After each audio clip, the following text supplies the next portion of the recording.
Доброй ночи. Надеюсь, меня хорошо слышно?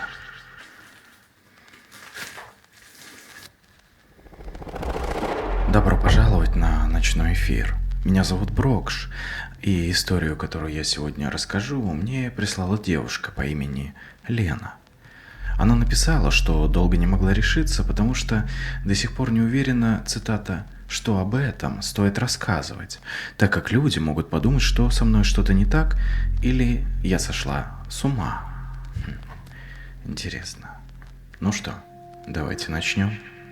Я жила тогда одна, маленькая квартира на 7 этаже, старый кирпичный дом, тонкие стены, все слышно. Кто кашлянул соседей, кто чайник поставил. Мне нравилось, что там всегда было тихо, до одной ночи.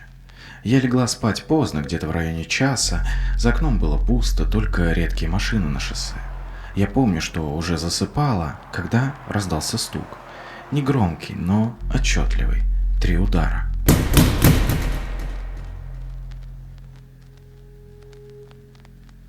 Сначала я подумала, что показалось. Может, соседи, может, трубы. В моем доме старые трубы, иногда бывают странные какие-то шумы в стенах. В общем, неважно это. Но через минуту снова такие же 3 удара, только точно в дверь. Это был не звонок, не скрежет. Это были страшные удары в дверь, от которых у меня просто замирало сердце. И это было странно, ведь дверь, обитая железом, тяжелая, в такую кулаком не постучишь. Я лежала и слушала, а потом поняла, что кто-то стоит снаружи. Я встала, подошла босиком к двери, и когда я шла, я старалась не издавать никаких звуков. Не знаю почему, но когда я никого не жду и кто-то стучится в дверь, мне всегда страшно и хочется делать вид, что дома никого нет. И поэтому я старалась буквально на носочках подходить к глазку. А глазок был старый, мутный, и видно почти ничего, но кто-то стоял там. Это было понятно по силуэту, никаких движений, никаких звуков, просто тень, как будто человек без дыхания. Я не знаю почему, но у меня внутри вдруг стало очень холодно. Я это ощущение почувствовала по всему телу. Я сказала: «Кто там?» Молчание. И все как будто бы затихло, как вдруг резко еще 3 удара. Я отпрянула, побежала в комнату, включила свет, смотрю, а на телефоне всего 1% зарядки, и в этот момент я старалась очень быстро написать подруге сообщение, чтобы успеть. Пишу подруге: «У меня кто-то стучит, что мне делать?» Палец зависает над кнопкой «Отправить», и я понимаю, что стук теперь идет из комнаты. Вы не представляете, но я реально подумала, что схожу с ума. Мне было так страшно. Я в моменте подумала, что неужели я не закрыла входную дверь, и кто-то просто зашел. А если он просто зашел, зачем тогда он и сейчас стучит? Я поняла, что это как будто мой мозг додумывает, или, скорее всего, эти удары также шли от входной двери.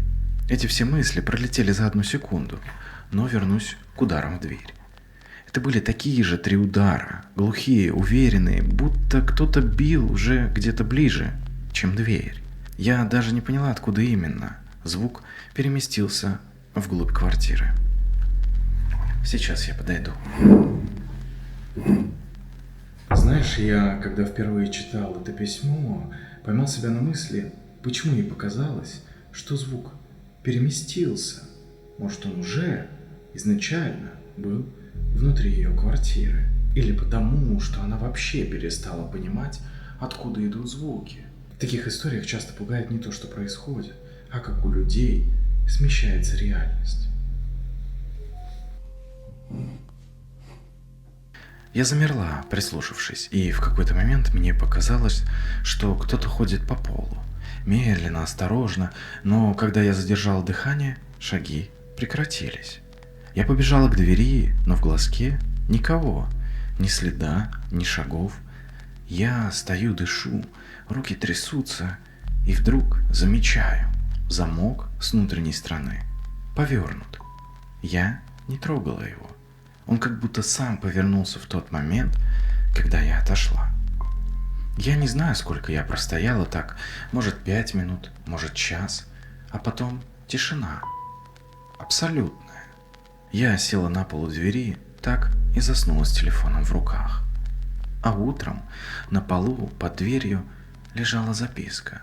Пожелтевшая бумага, грязная, сложенная пополам. На ней 3 следа от пальцев, будто обожженных, и надпись неровным детским почерком: «Спасибо, что открыла».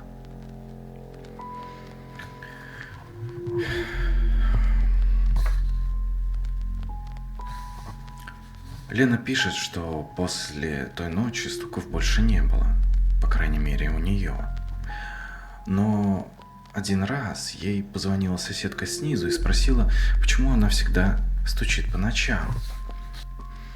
Как будто есть о чем задуматься, да? Если у тебя тоже есть история, не пиши ее в комментариях, просто отправь на почту эфира. Спокойной ночи.